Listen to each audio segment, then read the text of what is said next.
BitBoxApp app. The pros, the cons. The BitBoxApp is the digital companion to the BitBox hardware wallet, a sleek, Swiss-engineered device that's becoming a favorite for serious crypto holders. But what makes it stand out, and what should you watch out for? Let's break down the pros and cons. Starting with the pros, the BitBoxApp shines for its security-first design. Paired with the BitBox hardware wallet, it allows users to safely store private keys offline, away from hackers and malware.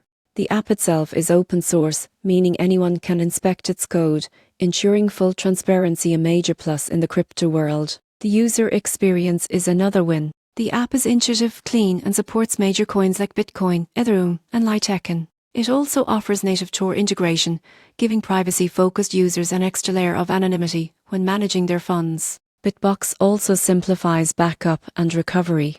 Instead of the usual seed phrase, it uses a microscar for secure recovery, a clever innovation that protects users from phishing or human error. But let's talk about the cons. First, BitBoxApp works best only with the BitBox hardware wallet. Without it, functionality is very limited, which can be inconvenient for users who prefer a mobile-only setup. Second, while it supports popular coins, it doesn't yet handle every token type, especially newer DeFi or NIFT assets. For those who trade frequently or hold a wide variety of coins, this might feel restrictive. Lastly, since it's a security-focused product, some beginners may find it too technical at first, especially during setup and firmware updates. In conclusion, the BitBoxApp is an excellent choice for crypto users who value privacy, transparency, and safety over flashy features. The surprising truth? It may not every bell and whistle, but when it comes to protecting your digital wealth, simplicity and security often win.